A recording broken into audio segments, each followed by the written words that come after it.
Just hours before Yamamoto's world would be completely turned around, he held a brush in his grip, concentrating intensely on scrubbing the bathroom tiles.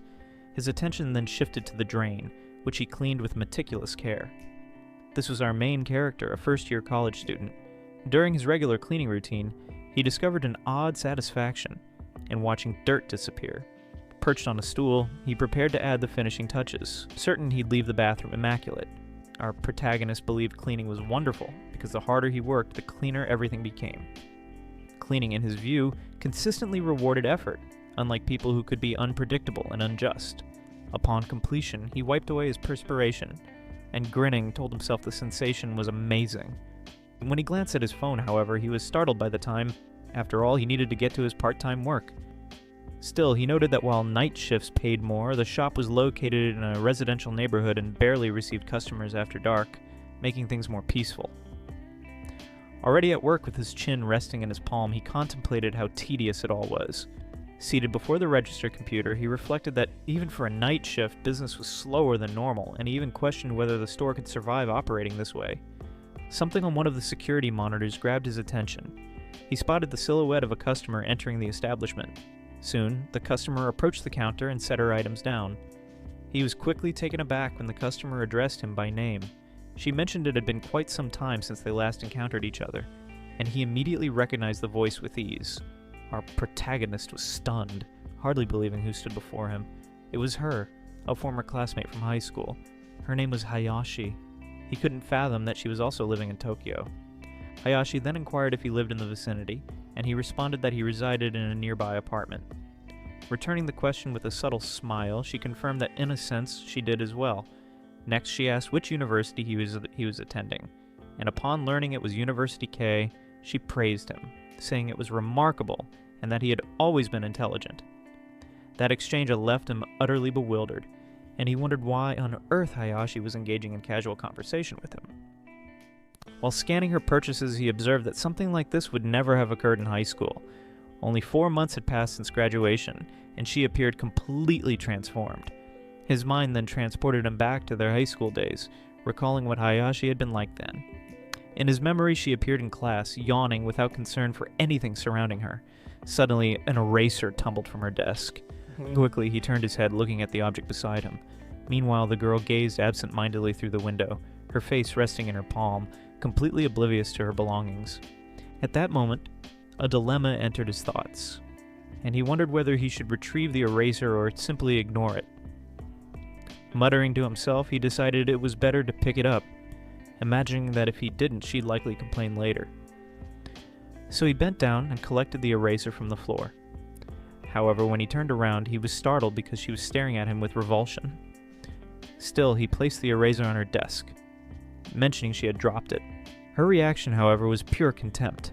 Our protagonist was completely puzzled by her response, and wondered what was wrong with that girl. Despite everything, he remembered that in high school she possessed a beautiful face, numerous friends, and was consistently popular with boys constantly confessing to her. He even recalled witnessing one of those confessions being rejected. In his memories, a boy confessed to Hayashi. Yamamoto conversely said he could never comprehend what others found appealing in her. The boy who confessed seemed extremely bashful, anxiously awaiting a response. Her reaction, however, was filled with scorn.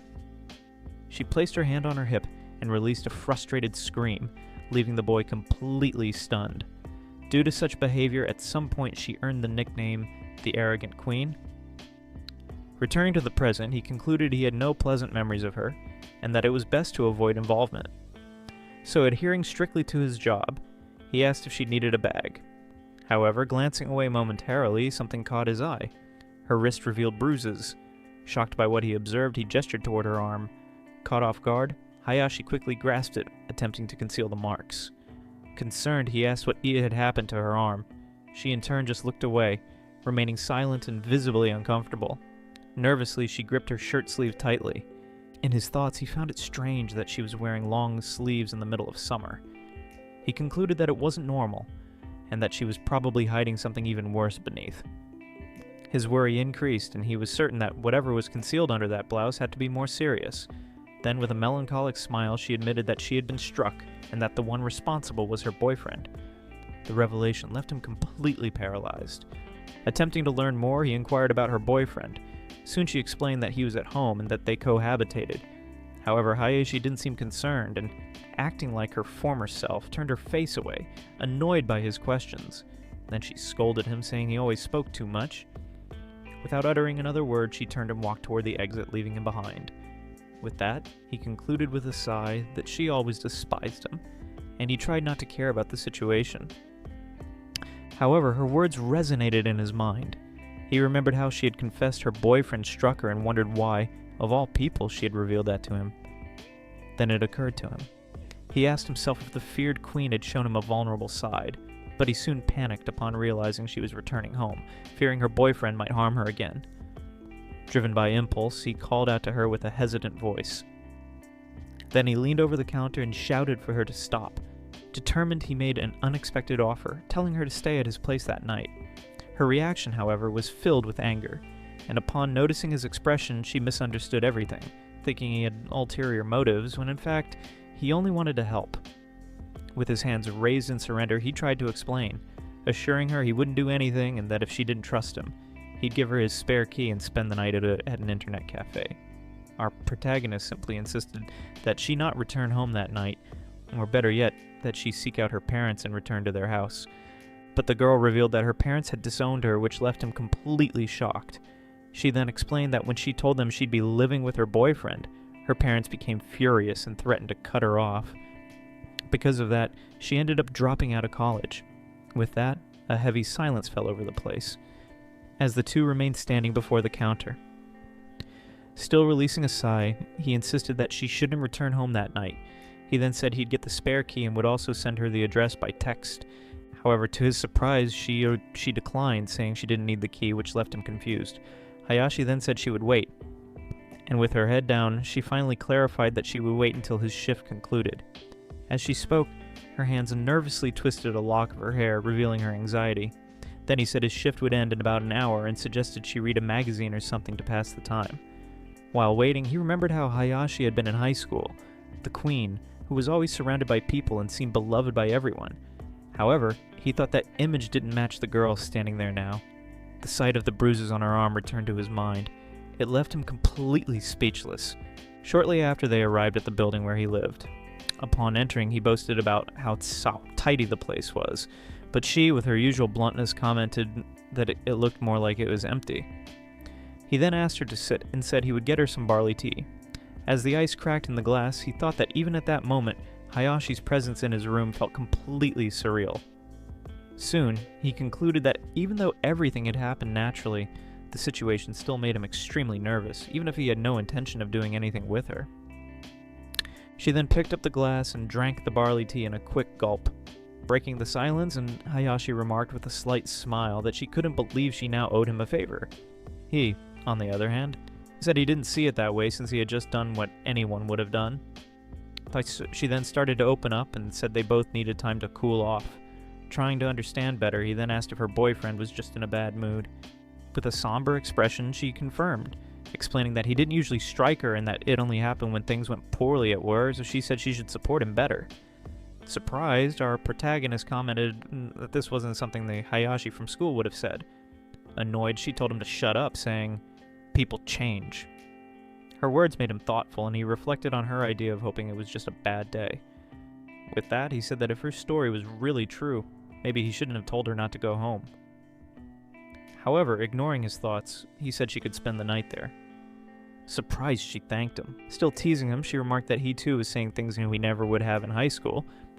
She then asked if she could use his shower, and he agreed. Next, she wanted to know if he had anything she could wear, but he replied that he only had men's clothes. While she went to the bathroom, he remained seated at the table waiting in silence. Suddenly, the sound of the shower began to echo through the apartment. The running water made him imagine Hayashi in the shower. A drop of sweat ran down his face, and he couldn't hide how nervous he felt. The image of the queen from school invaded his mind, and he could hardly believe Hayashi was showering in his house.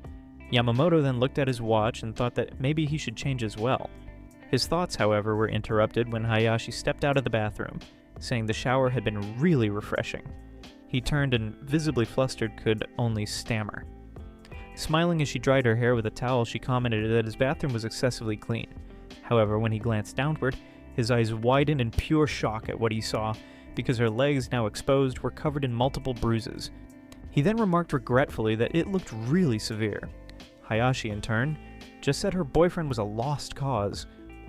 Worried, he pointed out that the bruises looked old. Her response, however, was cold and defensive. With a distant look, she just asked what that mattered. Her reaction was a clear warning sign, and he, holding his glass, understood that look meant not to press the subject. Even so, he decided he needed to say something, and remarked that she shouldn't be with someone like that. She then fired back, asking what he could possibly know about her situation. He backed off a bit, saying he didn't know anything and that it was just his opinion, and the decision to listen or not was entirely hers. Still, with his eyes closed, he explained that if something happened to her, people would ask why he didn't stop her and the blame would fall on him. And while she clenched her teeth, he stated he was saying it for her own good. With a serious expression, he asked if she really still wanted to support someone who struck her when stressed. With that, he wondered when she had become that way. Our protagonist remembered how he used to despise her, but now saw that few people could live so selflessly, concluding that she was just being used, imagining it would all be for nothing. He was suddenly overcome with anger. Despite everything, he said that if she still wanted to go back, he wouldn't stop her. Hearing his words, Hayashi just looked away. Immediately, he regretted what he had said. He thought it was a reflex and wondered if he had gone too far. Surely she would definitely get upset.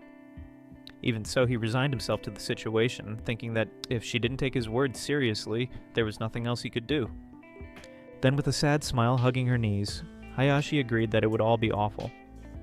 Changing the subject, he said he was getting sleepy and offered his bed for her to sleep in, saying he'd sleep on the floor. She, in turn, thanked him as she got under the covers. As he moved away, he watched her. Our protagonist advised her not to rush, saying she should take some time to think about everything. She then teased him, saying he sounded like an enlightened monk, and that it was no wonder he never got a girlfriend. He in turn wondered if that was why he was still single. Without saying another word, he pulled the curtain, leaving the room in complete darkness. A short while later, he threw himself on the floor, and even in the cold began to fall asleep. The night went on, and the two remained in their separate spaces. However, Yamamoto soon muttered that there was no way he could fall asleep. Suddenly, Hayashi turned and looked at him. Her expression was unreadable. She then called out to him, breaking the silence of the room. Next, she turned toward him and in a soft voice made a shocking suggestion, asking if he wanted to do it. Hearing that, Yamamoto's eyes widened.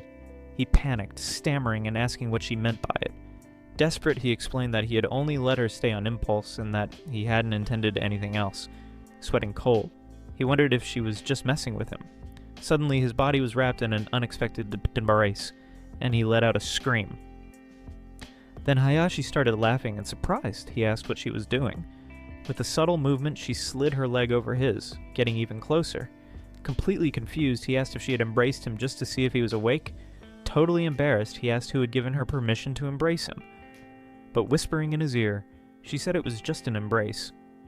He considered for a moment mentioning her boyfriend, but quickly realized it wasn't the right time and swallowed the thought. Breaking the silence, Hayashi looked him straight in the eyes and asked if he was a virgin. The question caught him off guard and embarrassed. He looked away, unsure how to answer. Trying to keep his composure, he denied it, but she immediately called him a liar. Still, she said his reaction was in a way endearing.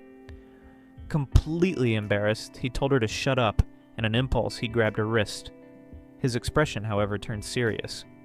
Hayashi then started to open up, saying her boyfriend wasn't always like that and that he used to be kind and attentive, doing everything she wanted. She went on explaining that everything changed once they started cohabiting. The poor girl confessed that he began striking her whenever his mood shifted, even when it wasn't because of work. She tried to justify it, saying his feelings were just confused. A painful memory then came to mind where he humiliated her for not earning money. But when she offered to work, he belittled her, questioning what someone with only a high school diploma could even do. After the confession, a heavy silence fell over the room. Then Hayashi remarked that it wasn't a very entertaining story and with a melancholic smile told him to go to sleep. Ignoring her suggestion, Yamamoto simply said her with empathy that she had been through a lot. His words caught her completely off guard, and her eyes widened in shock. Confused, she asked what he had said, but Yamamoto, embarrassed, asked her to forget it. However, she insisted, asking him to repeat it, but he just sighed and told her to go to sleep. With a faint smile, she called him a lost cause, and he, still flustered, retorted, asking who she thought she was. His face turned bright red, and he couldn't hide how embarrassed he was. A genuine smile then formed on the girl's lips. Getting closer to him, she whispered that it had been a long time since she had heard something like that. And so, unexpectedly, the two began cohabiting. The next morning, our protagonist groaned as he slowly awakened. As he sat up, he wondered why he was sleeping on the floor. Suddenly, he was surprised, and his gaze was immediately drawn to the girl lying next to him. He saw Hayashi sleeping peacefully, and the memories of the previous night came rushing back. With a sigh, he remembered why he was in that situation. Watching her tranquil face, he couldn't help but think how drastically she had changed since their high school days. A little later, the sound of vegetables sizzling in the pan broke the morning silence. The noise in the kitchen woke Hayashi, who grumbled and stretched slowly. Still groggy, she watched him in the kitchen, and little by little, the memories of the previous night came back to her. Tired, she wished him good morning and complained that her whole body was sore from sleeping on the floor. He, in turn, said he had insisted that she use the bed, and that there was no need for such sacrifice on her part. Curious about the smell, she came closer and asked if he was making yakisoba, and he confirmed. Surprised, she asked if he knew how to cook. He modestly replied that he knew a little, and asked her to wait as the food was almost ready. Still a bit skeptical, she asked again if he was sure. Shortly after, 2 steaming plates of yakisoba were served on the table. The noodles looked delicious. Without hesitation, Hayashi grabbed a generous portion and started eating enthusiastically. With her cheeks full, she chewed eagerly and with shining eyes said it was amazing. Distracted with his phone, he thanked her for the compliment, but soon after teased her, saying she had terrible manners. He then apologized, explaining that the habit of using his phone during meals came from living alone for so long. After finishing her meal with hands clasped in a gesture of gratitude, she thanked him for the food, saying it was really good. He, however, tried to downplay the compliment, saying he had just followed the instructions on the package. Annoyed, she scolded him, telling him not to ruin the compliment she had just given, and he, embarrassed, apologized. Next, she offered to wash the dishes, but he stopped her, saying she was a guest. Hayashi insisted, saying it was her way of paying for the food and shelter, but he, irritated, told her to shut up, saying it was unnecessary. Changing the subject, the girl asked if he had a hair tie, but he said no, though he mentioned having rubber bands if she wanted. She complained, asking if he knew what happened when you tied your hair with a rubber band, explaining that it hurt and pulled out strands. He defended himself, saying he had no way of knowing and offered plastic ties instead, and with that, she ended up accepting. Holding the elastic with her mouth, she began tying her hair into a ponytail. Meanwhile, Yamamoto watched her in silence. After that, she went to the kitchen and started washing the dishes. Lying down, he looked at his phone, but his thoughts were on her, and he wished she could at least relax while she was there. Shortly after, the two sat at the table, and he said it was time to talk about the next steps. With a serious expression, he stated that in the end, everything would depend on what she wanted to do. Head down, she agreed, but confessed she was afraid of regretting making the wrong choice. He then advised her to try to look at the situation objectively to decide what she wanted so there wouldn't be regrets. However, she asked how he could be so sure of that. She explained that it wasn't always possible to see things objectively and that sometimes people were just overwhelmed by emotion. With teary eyes, she concluded it was impossible to say someone would never regret a decision. Our protagonist disagreed, saying it wasn't impossible, but she insisted it was. He then reassured her, promising she would be okay. But skeptically, she asked how he could know that. And, well, his answer left her flustered as he simply said it was easy. And with a thumbs up, he declared that's exactly why he was there. With that, an awkward silence settled between them. Realizing he might have overdone it, a bead of sweat began to roll down his face. He then composed himself and explained that if she was afraid to decide alone, she should talk to someone and offered to listen. Teasing him, she said that didn't suit him at all, and he almost seemed like someone trustworthy. However, he immediately said he was just being selfish and trying to impose his own opinions. Then she covered her mouth with her hand and commented that he was always so indirect. He then proposed that they think things through together and asked her to first tell him about her relationship, even if it was hard. And so, Hayashi began telling everything that had happened since she moved to Tokyo. Though she tried to make a few jokes to ease the tension, her story was far from amusing. By the end of the story, a forced smile appeared on her face, and he couldn't understand why that reaction after telling such tragedy. She then explained that her boyfriend wasn't always angry and that he also apologized. With that, our protagonist explained that domestic violence followed a cycle. He then explained that it all started with constant irritation, and then came the violent outburst and finally the regret. Always too late to fix anything. Surprised, she asked how he knew so much about that, and he revealed he had done some research while she was washing the dishes. He then asked if she had ever talked to anyone else about it, but she confessed he was the first, remembering how she seemed to have so many friends in school. He asked where her phone was.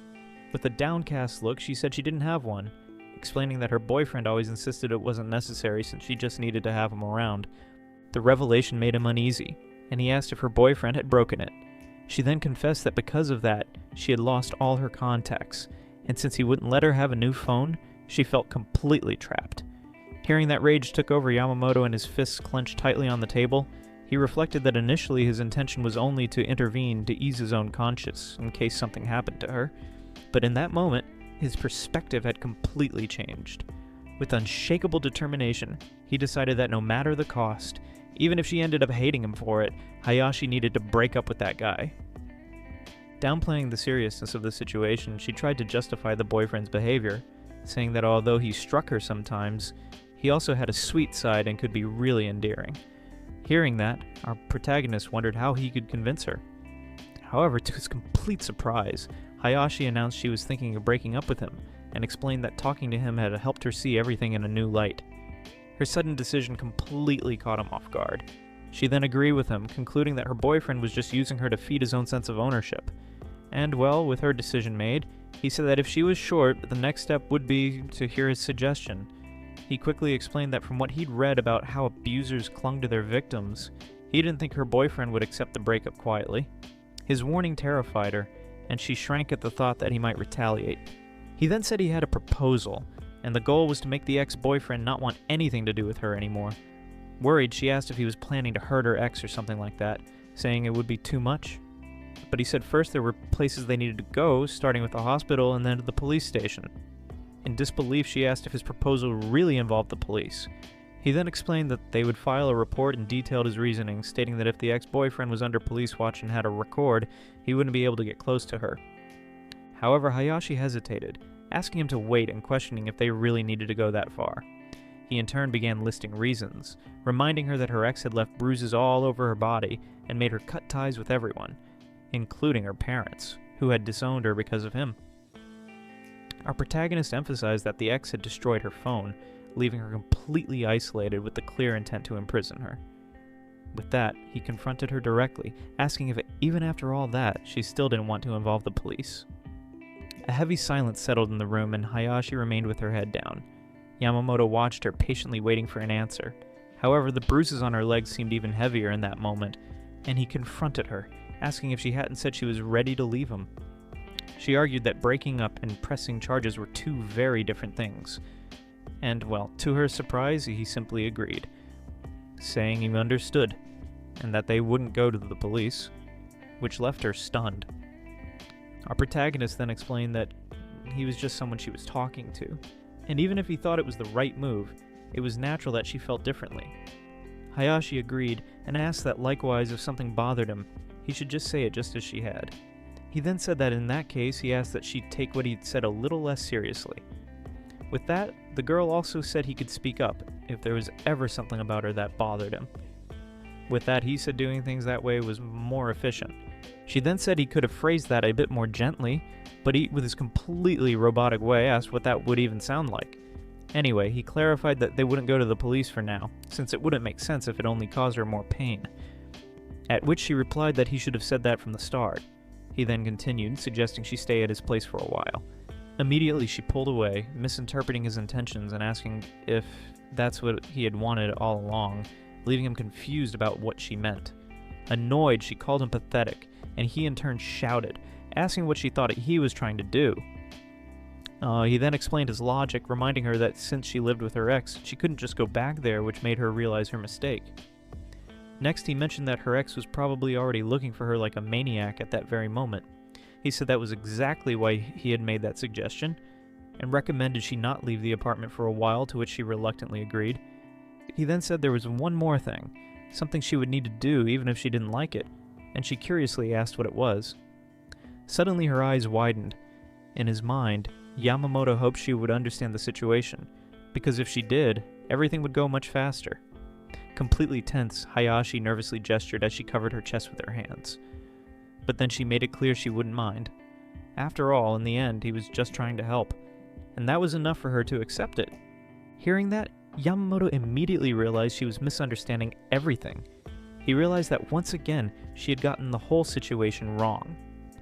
Then she began to state her conclusion, saying that she already knew what he wanted and accused him of wanting full access to her body. He in turn told her to stop talking nonsense, but she, irritated, asked what was so stupid about what she said. He then confronted her, reminding her how she had been all over him before they slept, and with that asked if she was fine with one night, but couldn't deal with it every day. A little embarrassed, he then wondered if maybe she just hated being treated like an object and concluded head down that his theory was probably right. He then advised her not to agree to something she didn't want to do, which left her confused. And pointing at her, Yamamoto finally clarified what he meant. He gestured toward her arm resting on the table covered in bruises. He then stated that she needed to go to the hospital. Then it finally clicked, and she understood the true meaning of his words. With her hands together, she finally agreed. Even so, he couldn't help but wonder why her voice sounded a bit disappointed. As they headed to the hospital, he concluded he would probably never understand how the Queen's mind worked.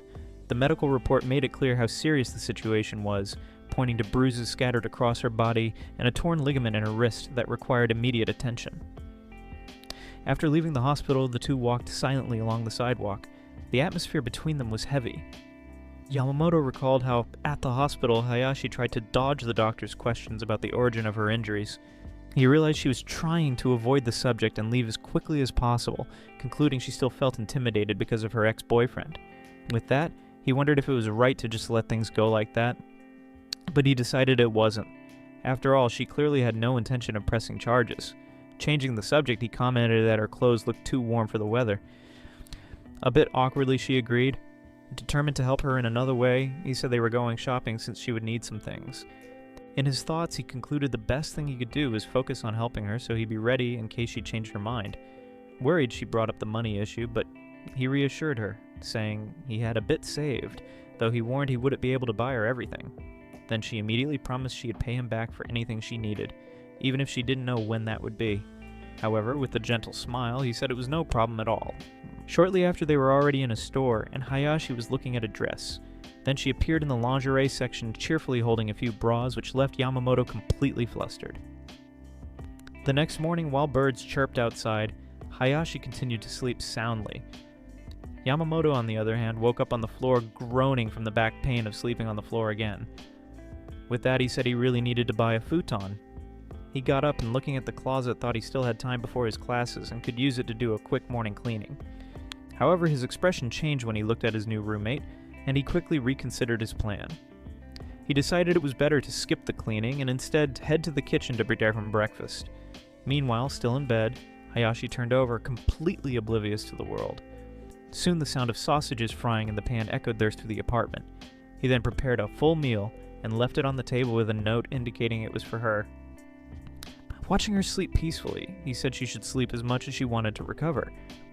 While walking to college, Yamamoto thought that for someone whose hobby was cleaning, skipping the morning routine felt completely wrong. Later, on the way back, he carried shopping bags, including a futon, and declared that with it he'd finally get a good night's sleep. Suddenly, as he approached home, a familiar smell caught his attention. He realized the scent was coming from his apartment and wondered if it was food. Opening the door, he announced that he was home. To his surprise, he found Hayashi in the kitchen wearing an apron and preparing dinner. She greeted him warmly. Watching her, he thought to himself how glad he was that he bought her that hair tie. The girl then asked if he liked hamburger steak. Surprised by the gesture, he said she didn't need to wait for him to cook, and that he could have made dinner when he got home. But Hayashi replied that since she was staying there, cooking was the least she could do. Next, with a quick and skillful motion, she flipped the hamburger steak in the pan. Impressed, Yamamoto said she was really good at it, and she explained she'd had enough practice. Shortly after, she placed the plate in front of him and asked what he thought. Impatient, she pressed, asking directly if he liked hamburger steak or not. And, well, he replied that he didn't hate it. With that, she said that was a pretty evasive answer. As he stepped away, she called him, and he in turn asked what she wanted. While putting away his groceries, the girl said she wanted to talk about something after dinner. A moment later, our protagonist seemed to sense something was off. Looking at the plate in front of him, a doubt crossed his mind. He wondered if he had even bought ground beef. Hayashi, however, seemed unaware of his thoughts. And as she tied her hair back, she let out a sigh of relief for finishing the task. Ignoring his doubts, he joined her at the table, and Hayashi, smiling, said they should start eating. With chopsticks in hand, he cut a piece of the steak. As he chewed the first bite, Hayashi watched him anxiously, eager to know what he thought. After a moment of suspense, he finally gave his verdict, saying it was good. The compliment visibly made her happy. Soon after, the plates were empty, and dinner came to an end. She immediately got up and began clearing the dishes, saying she would wash them. He tried to stop her, but she insisted she didn't need help, explaining she wanted to move around a bit and would take care of the chores. And so, she went to the kitchen. Then he asked if she had gone out that day. However, she just kept washing the dishes in silence as the water ran in the sink. He immediately regretted his tone, realizing it sounded like a possessive boyfriend. He tried to correct himself, saying that wasn't what he meant, but Hayashi turned to him with a challenging look and asked if he had a problem with that. Tension filled the air. He then said he had no problem at all, but that whether or not she followed his advice was entirely up to her. Our protagonist explained that going out and risking running into her ex again was a very reckless move. And well, upon hearing that, she made it clear he would never understand, and he admitted he truly didn't get what she was going through even if he tried. Angry, she turned and yelled that if he didn't understand, then he shouldn't interfere. Her outburst left a heavy silence in the air, and Yamamoto just sat there, his back to her. Soon Hayashi composed herself, and without saying anything else, she finished washing the dishes and set them out to dry. Then she approached him and sat beside him, breaking the tension that had built up. Regretful, she apologized, admitting she was being stubborn. He, however, disagreed, saying he was the one who had made a mistake. Yamamoto explained that he should have asked her earlier in the morning instead of assuming he'd take care of the shopping alone. Gently, she said he didn't need to apologize for that. He then asked where she got money for the meat, and she explained she had used what little she had left from it her ex. She then confessed she had stopped by the supermarket and was afraid he'd get mad if he found out she went out. The girl asked if that made sense, and he just nodded. Then she began to explain, saying her ex used to get mad at everything, and if he was in a bad mood, he'd find any excuse to strike her. She recalled how, if she threw away the trash he left on the floor, he'd yell, asking why she threw it away without asking. But if she did ask, he'd complain she shouldn't need to ask something so obvious. Despite everything, she concluded that he always stayed quiet while eating, and that was the only moment of peace she had. Because of that, she thought that if she made dinner for Yamamoto too, maybe he'd forget to scold her while eating, just like her ex. He then asked what was so important that she risked going out, and, well, she then revealed that's what she wanted to talk about. She wanted to get a part-time job. Upon hearing that, he remained silent, but soon said he thought working part-time was a good thing, though maybe it wasn't the right time. And with that, Hayashi said she figured he'd say that. He asked why she wanted a job so badly, and she explained that if she couldn't earn money, she'd just be a burden on him. Although she had promised to pay him back someday, she didn't know when that would be possible. And with that, she said in a few months, she'd probably use up all his savings and that in the end, she just didn't want to keep being a burden. Our protagonist listened in silence and then said he understood how she felt, but warned her that if something happened, it would be too late. With that, Hayashi concluded there was no other way. She then said that for now, that was all she could do, and that if her ex found her because of it, so be it. Her response left him completely shocked, and he tried to understand exactly what she meant by that, noting there were hundreds of ways to avoid that risk. He couldn't understand. The Queen's logic was something his mind simply couldn't process. He tried to explain that avoiding the risk was incredibly simple, and that all she needed to do was stay in the apartment until things calmed down. In his thoughts, he convinced himself Hayashi must also understand that. However, he wondered if she was really doing all that just for him, concluding that putting herself in danger like that was basically self-destructive behavior. Meanwhile, Hayashi remained silent with a distant look in her eyes.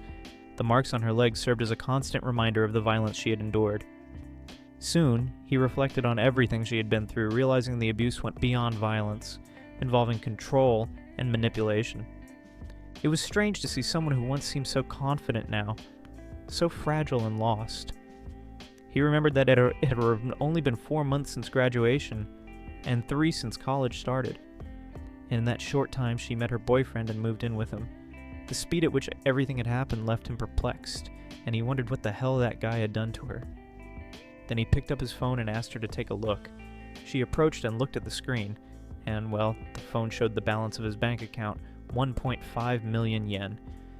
He explained that he'd been saving since high school, putting away the money from his part-time jobs, and since he didn't buy many things, the money simply accumulated.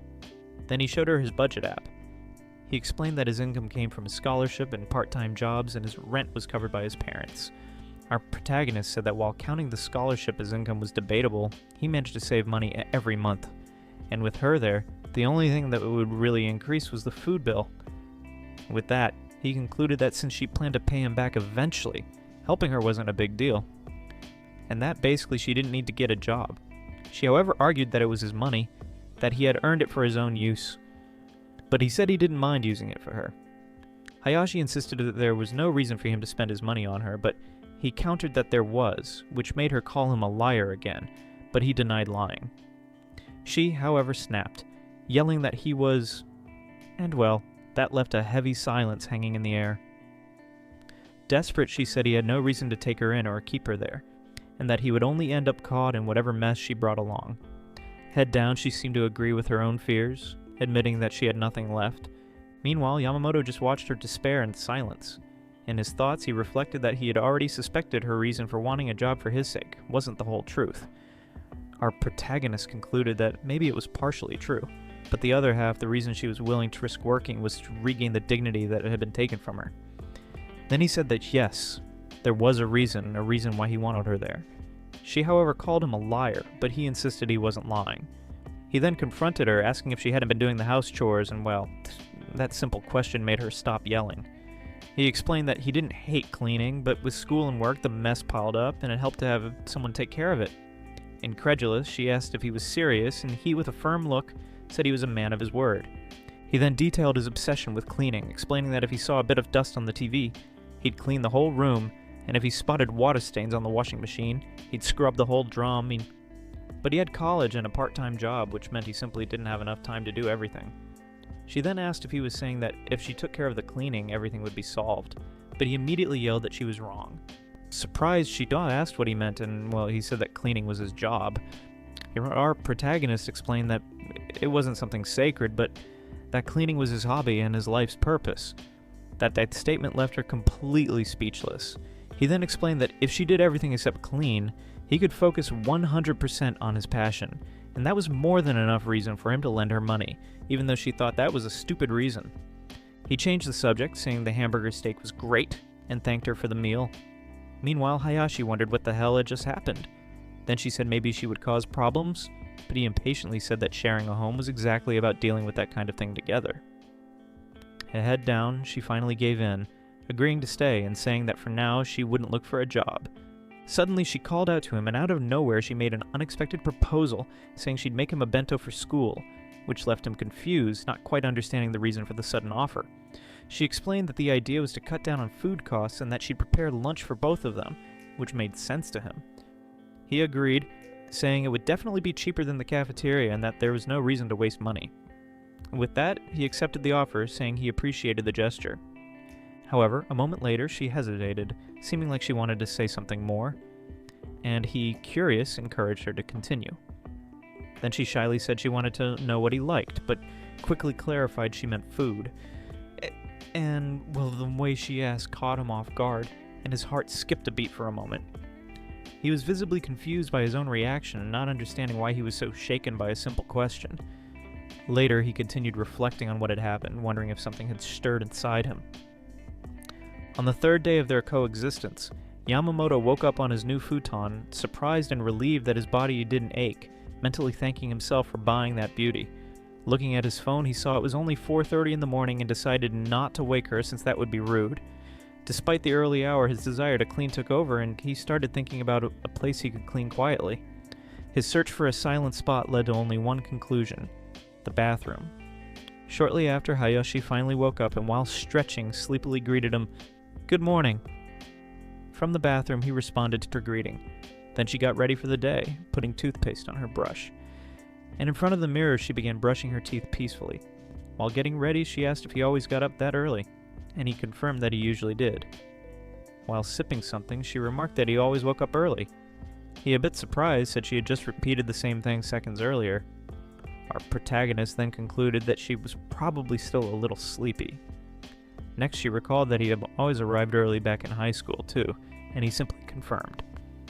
While brushing her hair, she said he was really a weirdo, and he asked if it was just because he woke up early. She then said she'd start making breakfast and asked him to wait in the living room.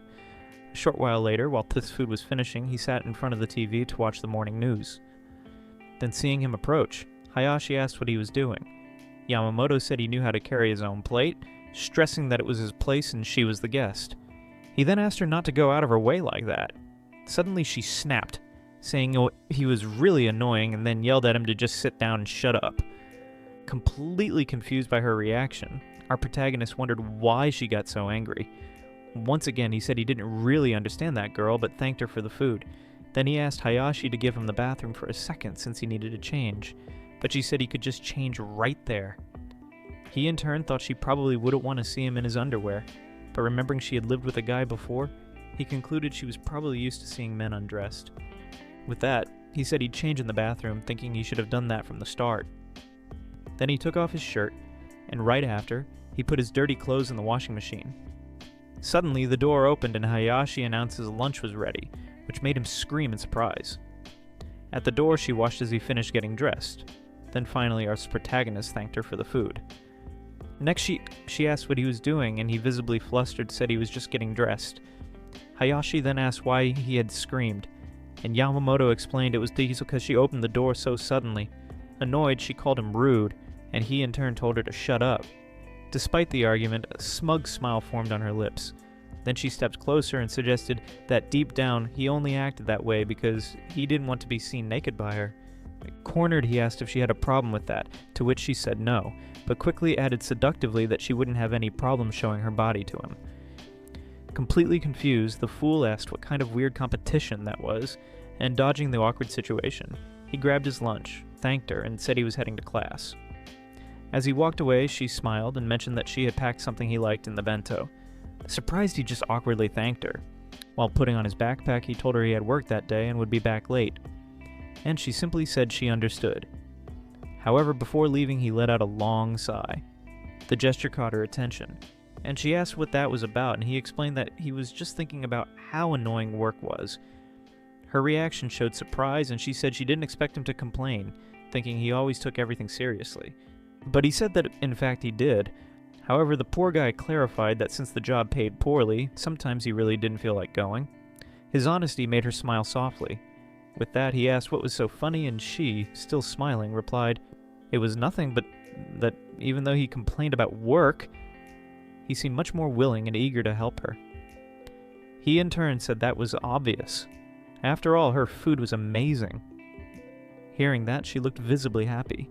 He then said goodbye, saying he was heading out, and she wished him a good day. Outside, the rain had already stopped. As he walked, he looked at his reflection in a puddle and thought the day would be hot again. Soon, he was already inside a crowded train on his way to college. However, amid the crowd, his thoughts turned to Hayashi.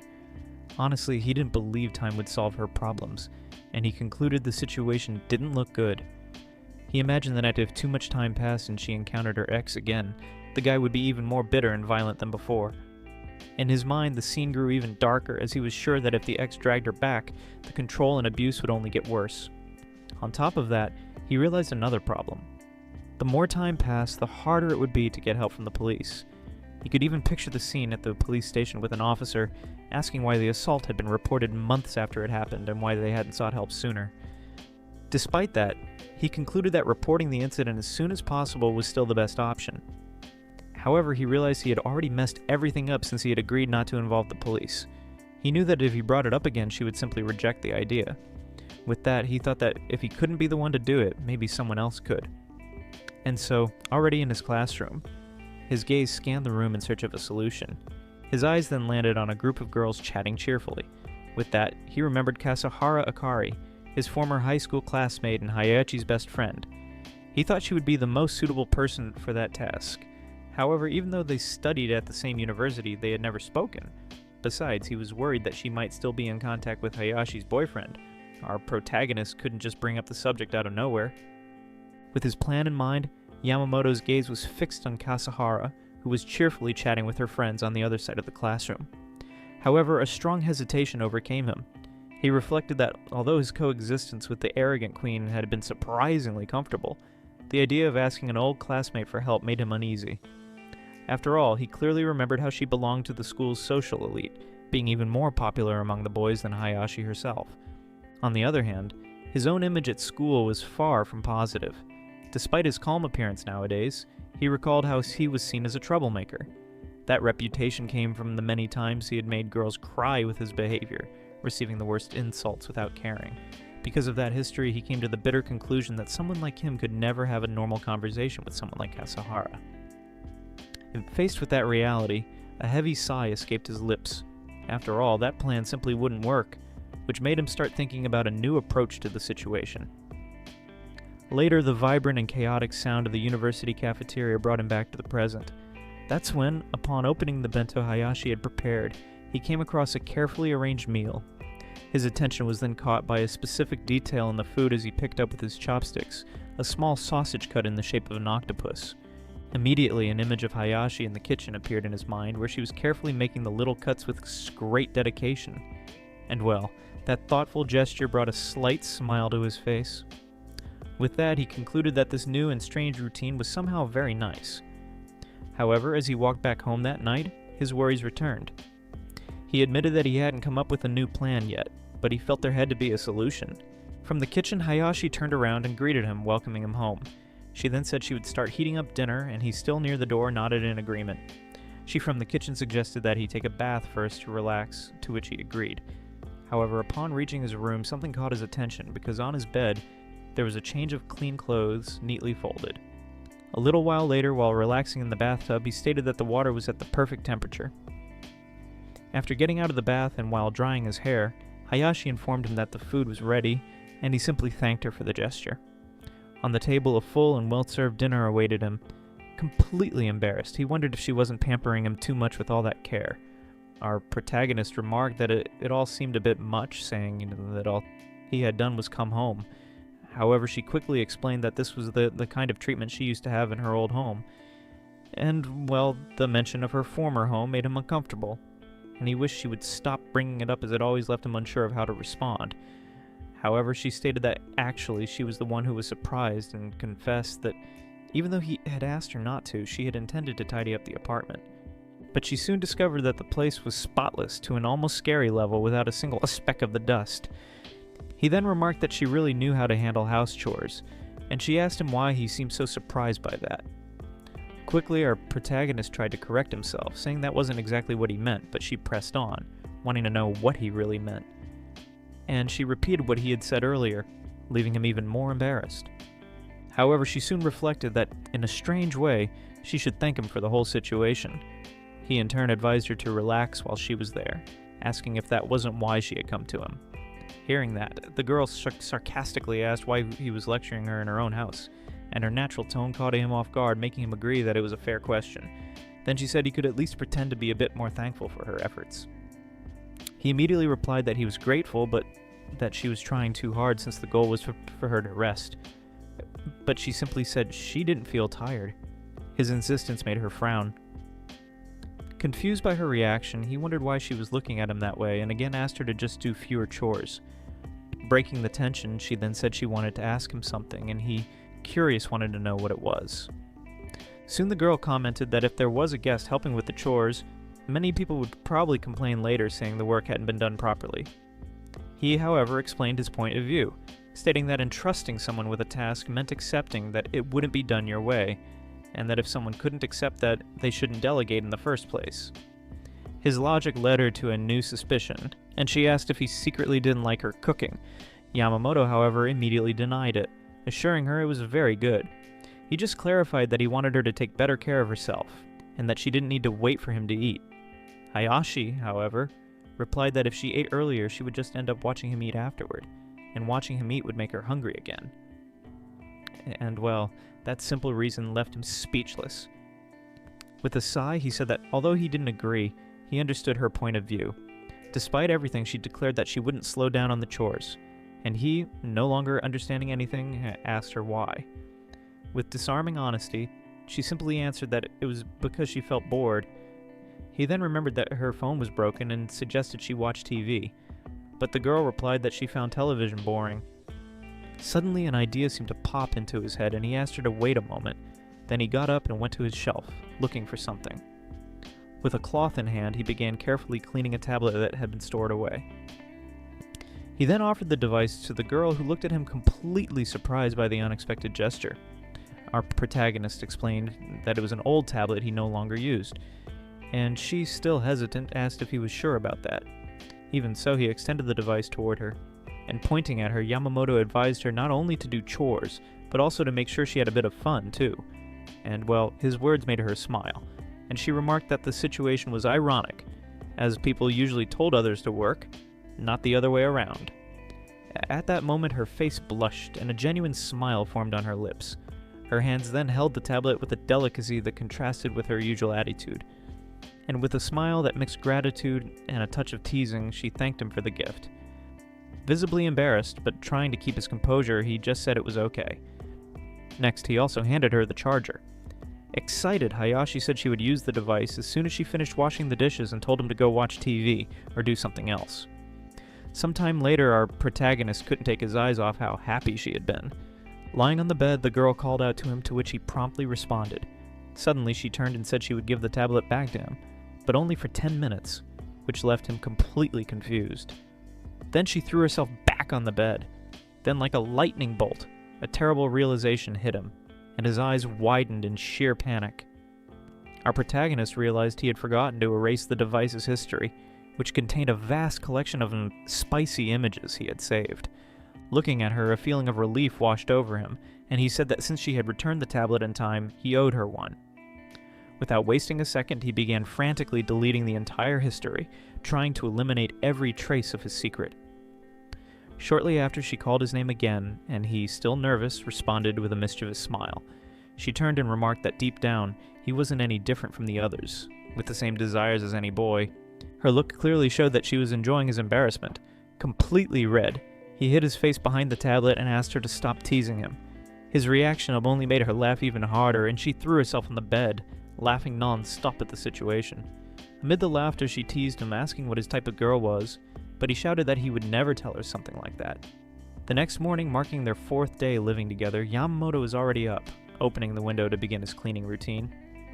His focus for the day was the window track, and he scrubbed it vigorously with a brush, removing all the built-up dirt.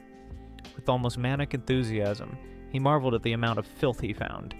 His shout of excitement, however, was followed by immediate panic, when he realized he might have made too much noise. Heart pounding, he slowly turned toward the bed, and there was Hayashi, beginning to stir, grumbling as she woke up from the noise. She then sat up in bed and, still sleepy, wished him good morning. Embarrassed, he also wished her good morning and apologized. She in turn asked what had happened because she had heard him yell. Nervously, he just said he was cleaning, and she, still drowsy, seemed to accept the answer without question.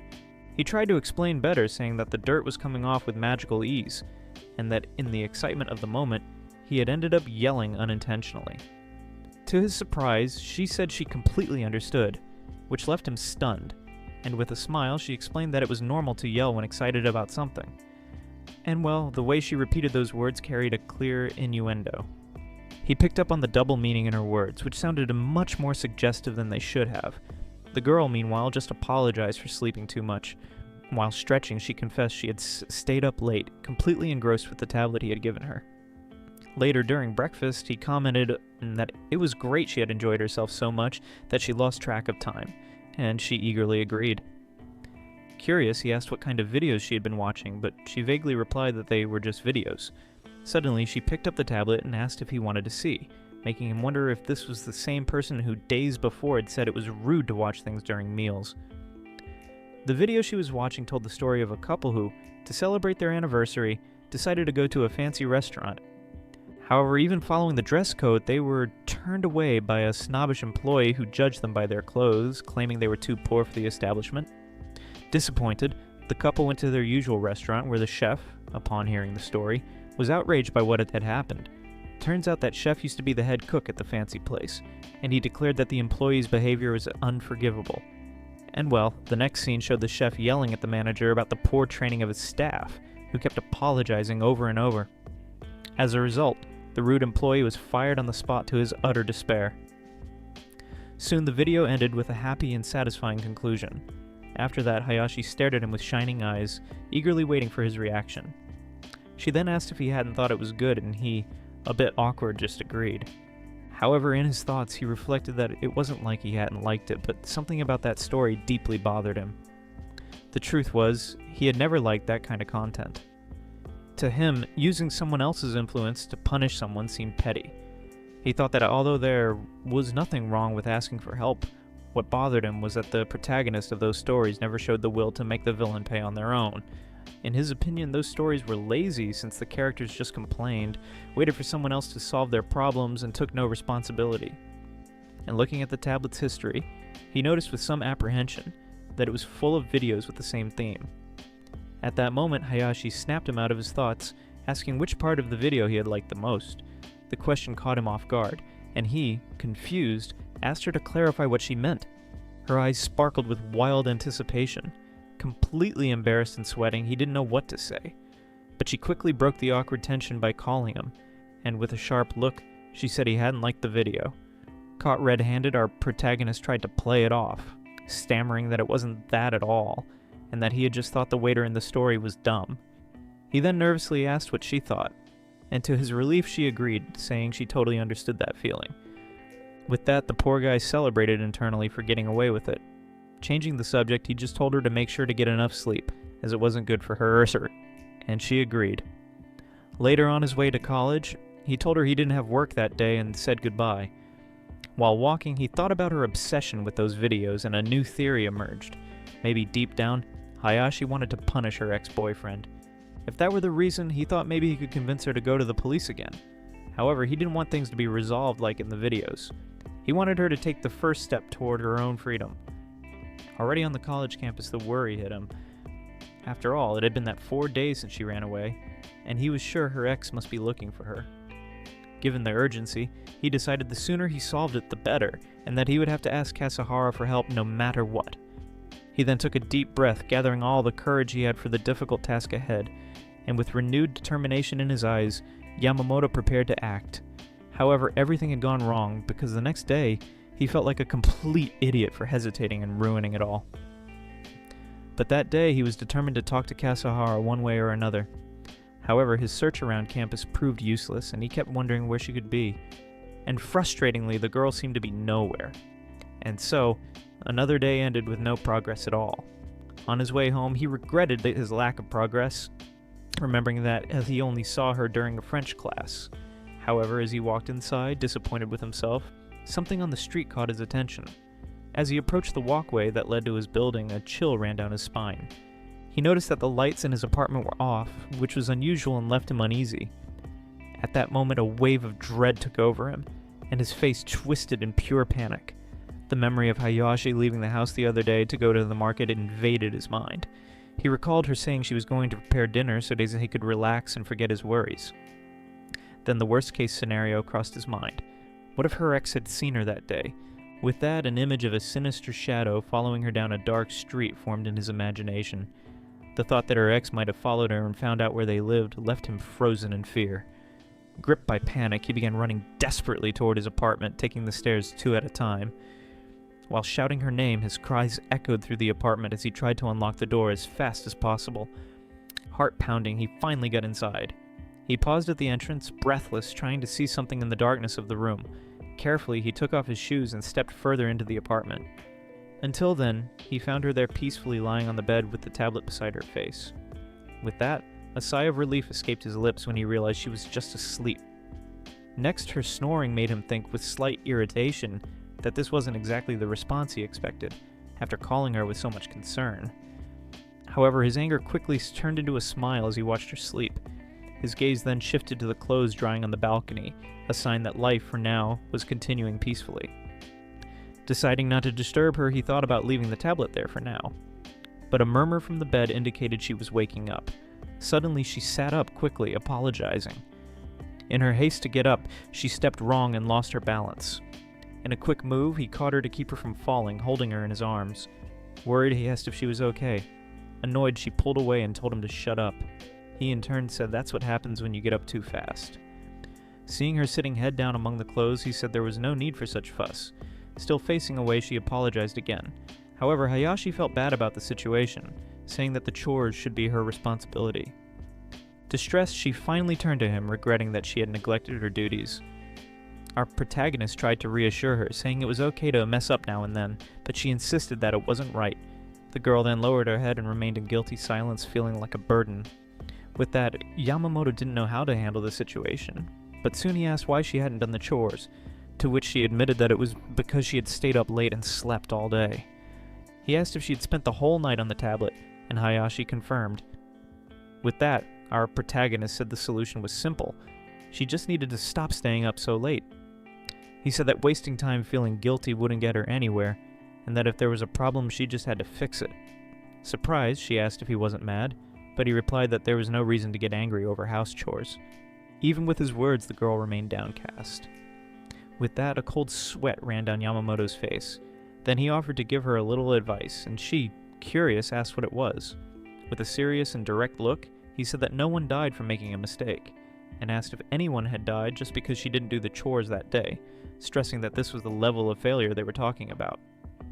With that, he asked her to stop beating herself up over something so minor, and she just nodded. The girl then promised to stop staying up late, and he, satisfied, said the matter was settled. Blushing, she thanked him and commented that he was too mature and teased him, saying his maturity was almost scary. Our protagonist, in turn, said her comment was rude and that he'd get mad. Laughing, Hayashi said she was just kidding and that she'd go make dinner, to which he agreed. And so their routine returned to normal. While cooking, Hayashi thought to herself that maybe this was what it felt like to live with someone you love. Hearing that, our protagonist asked what she had said, and she changed the subject, saying it was nothing. With a smile, she confessed that she had just been thinking that maybe she should have talked to him more back in high school. Yamamoto in turn said it was good that she was realizing that and clarified that with her regret. Then they both felt the same. His confession made her smile genuinely and warmly. During dinner, she wondered if high school would have been better if they had talked more. He agreed, but said it wasn't like him to dwell on regrets. And with that, the two returned to the core of the day, understanding that a mistake didn't mean everything was lost. Yamamoto reflected that they weren't separated forever, and that they still had time to start again. Breaking the mood, she asked if he wanted something specific for the next day's meal, but he just replied that he'd eat whatever she made. His answer made her indignant, and she shouted that whatever was the worst possible answer anyone could give. She then asked if his mom had never taught him that, which caught him off guard. Embarrassed, he asked her to never say that to anyone else besides him, and she finally agreed. Soon she went back to eating. While eating, our protagonist remembered that his mom might have said something similar, but in her case, he claimed it was true. After all, everything she cooked was genuinely good,